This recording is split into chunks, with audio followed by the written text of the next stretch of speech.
Hey guys, Jill from Health for Life. Happy Wednesday. Hope everybody's having a great day. I'm not your doctor. I'm not anybody's doctor. I'm not here to diagnose, treat, or cure you. These are my opinions only. You should not be getting your medical advice or holistic advice or natural health and wellness advice for your individual self from a social media platform, in my opinion. You should be working with a professional, particularly board certified professionals, in my opinion. If Health for Life is not a good fit for you, find a good fit for you.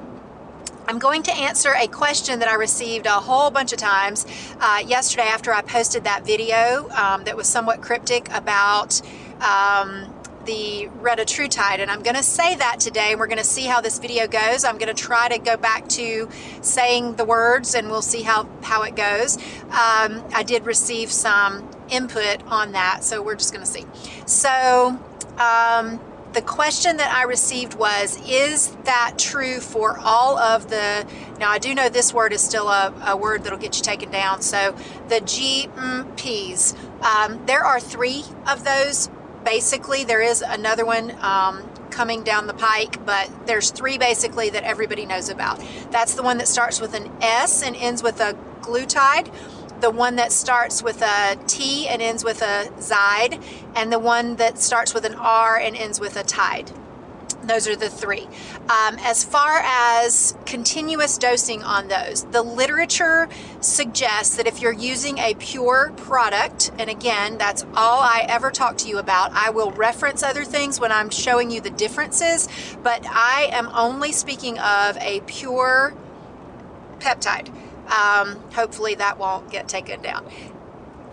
That would be true across the board. I will be honest with you, I don't see the utility in the one that starts with an S very much.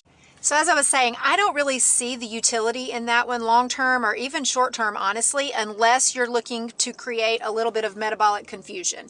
And I could see where you could make a case for, you know, if you've stalled out and you have done all of the appropriate things, which I will tell you 99% of the people that stall out and truly have a stall out, if we're talking about size, because that W word will get me taken down too, most of those people are not eating their protein, or there's some other extenuating circumstances. They're not drinking their water, they're not having daily eliminations, something else that we can address, and once we do, they jump back off of that plateau.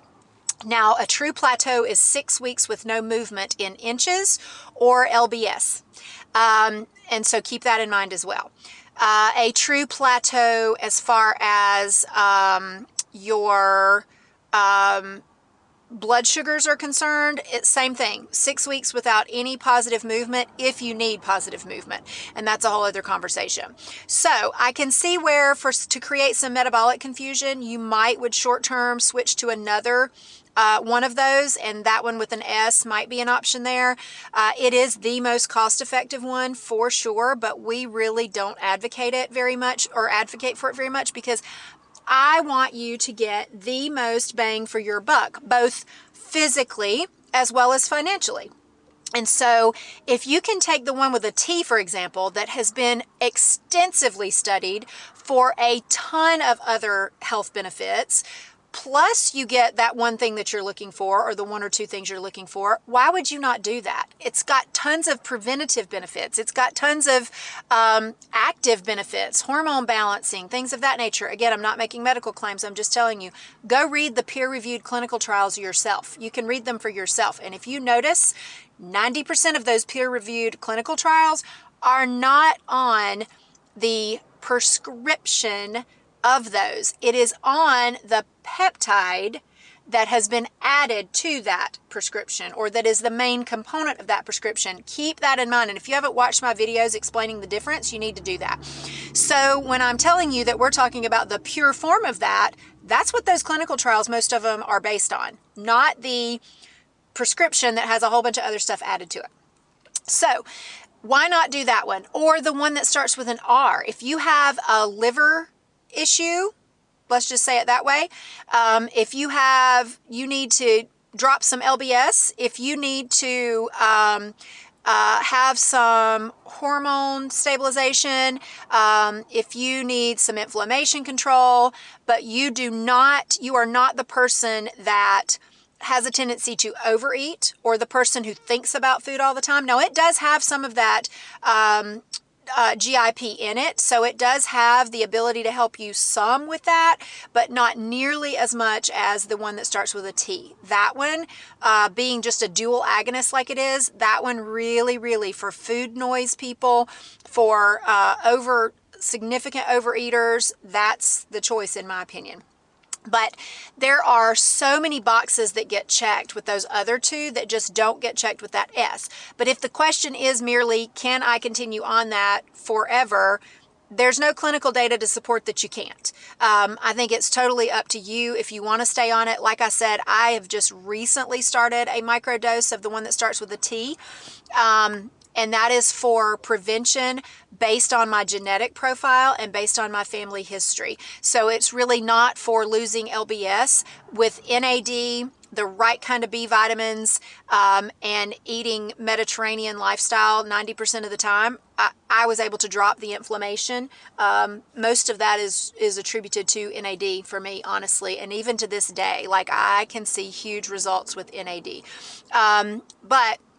So I didn't start it for that. I do think, and I was talking to April, who does my manual lymphatic drainage. I don't weigh, so I can't tell you that for sure. But even she said, yeah, you definitely looked smaller when I saw you. So I do think I've, maybe come down a little in size, but that was not my motivation. But a microdose of that, I'll probably take forever, every couple of weeks, because I want all those preventative benefits. And I mean, it just makes sense. It just makes sense. So there's not any data to support me not doing that, if that makes sense, because I'm using a pure thing. Again, trying to be careful how I say this. But yes is the answer for all of those that are in that category of GP. I think you could do those from now on, if that's what you want to do. I just think you should be very wise in choosing and make the choices. Even my own family members that have chosen to go that route, I have transitioned them over to the one that starts with a T and ends with an I, because that makes sense for our genetic makeup. It just makes sense for us. And if you're going to do it, get as many benefits out of it as you can. So yes is the answer. NAD plus is another one that I got questioned about. Yes, I will be using that one from now on. So that's another one that is I have seen the most phenomenal difference in my body. Now, since I've been supplementing for my genetics, I will say, and implementing things for that based on those results, I will say that the autoimmune side of things for me has calmed down significantly, praise the Lord. But also, I did add that microdose of that T that ends with an I, and I'm sure that is playing into that as well. So it's very individualized. That's why it's so important that you work with someone. We have people that come in that are a very healthy BMI, very healthy. They have no need, and honestly, it would be irresponsible for us to give them something that would lower their BMI further. They are super fit as far as that goes, but they're taking, and you can absolutely take a microdose of something that will give you those preventative benefits without causing you to become unhealthy in size. So just lots and lots of different scenarios there. Yes, I think they're fine for you to do long term. Yes, they have multiple different benefits. The other question I got was, do you have anybody that's actually on the upper threshold, even with the with the pure versions of those? And that answer is no. We have tons of people on them, tons of people making a great progress, but nobody's on the upper limit of what they say you need to take in order to be able to do that. So it really does depend on the person, and it definitely depends on all the other things you're doing to support your body in the right way. I hope everybody has a great day. I hope that answers the question. If not, ask specific questions and I'll get back to you.